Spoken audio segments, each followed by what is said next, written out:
Hello friends, তোমরা সবাই কেমন আছো? তো আশা করি তোমরা সবাই ভালো আছো। তো আমি নিয়ে চলে এসেছি আবার একটি নতুন ভিডিও। তোমরা আমার ভিডিওটি শেষ পর্যন্ত দেখতে থাকো। আমি আজকে বানাবো ডিমের ঝোল। তো কড়াইয়ে প্রথমে জল দিয়ে তারপর দিয়ে দিলাম ডিম, তারপর দিয়ে দিলাম আলু। তো এগুলোকে আমি ফার্স্ট সিদ্ধ করে নেব। তো আলুগুলো দেওয়ার পর আমি আবার একটু জল দিয়ে দিলাম, তারপর কড়াইয়ের মধ্যে চাপা দিয়ে ওটা সিদ্ধ বসিয়ে দিলাম। দেখো আমার ডিমগুলো সিদ্ধ হয়ে এসছে। ফার্স্ট আমি তুলে নিলাম আলুগুলোকে। তো এক এক করে আলুগুলো তোলার পরে আমি তুলে নেব ডিমগুলো। তো দেখো আমার আলুগুলো তুলে হয়ে গেছে, এরপর তুলবো ডিম। তো আরেকটা পাত্রে ডিমগুলো তুলে নিচ্ছি। ডিমগুলো তুলে হয়ে গেলে ওটার মধ্যে ঠান্ডা জল দিয়ে ডিমগুলোকে ছাড়িয়ে নিলাম, তারপর দিয়ে দিলাম।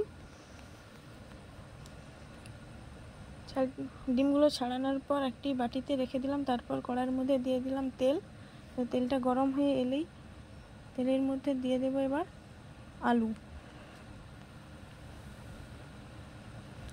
আলুগুলোকে হালকা নাড়াচাড়া করে আলুগুলো লাল হয়ে আসলেই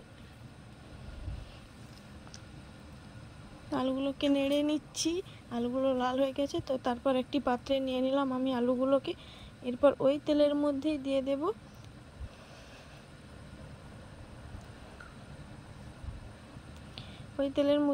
দিলাম ডিম।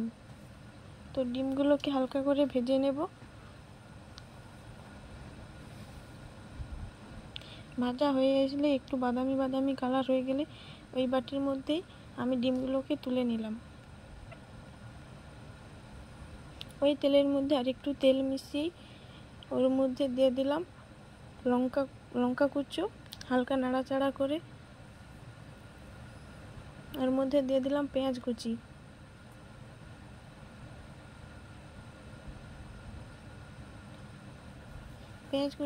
পেঁয়াজগুলো একটু ভাজা ভাজা হয়ে আসলে ওর মধ্যে দিয়ে দিলাম আদা বাটা দেওয়ার পর হালকা নাড়াচাড়া করে নিলাম যাতে আদাগুলো একটু ভাজা ভাজা হয়ে যায়। তার মধ্যে দিয়ে দিলাম রসুন বাটা।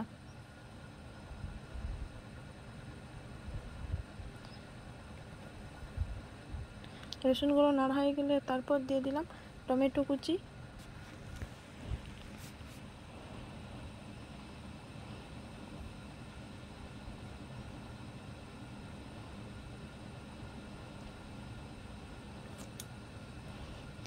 তো তোমরা ভিডিওটি আমার শেষ পর্যন্ত দেখতে থাকো আর আমার ভিডিও এরপর দিয়ে দিলাম ওর মধ্যে একটু নুন।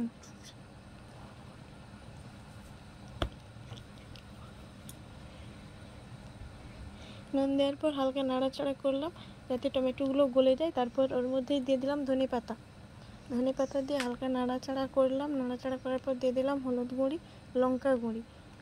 তোমরা তোমাদের পরিমাণ মতো দেবে, আমি আমার যতটা পরিমাণ তাই দিলাম। তারপর হালকা নাড়াচাড়া করে বাটিতে আরেকটু ধনে পাতা রেখে দিলাম, ওটা দেবো ঝোলের শেষে যাতে ঝোলের স্বাদটা একটু আসে আর ধনে পাতার গন্ধটা যাতে একটু করে। ওর মধ্যেই দিয়ে দিলাম আলু, ডিম।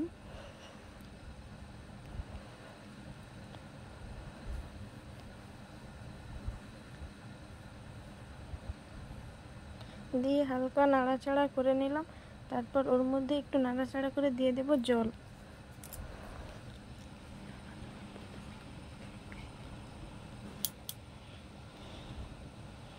এর মধ্যে দিয়ে দিলাম জল। তো জল দেওয়ার পর ঝোলটি হালকা ফুটে আসবে।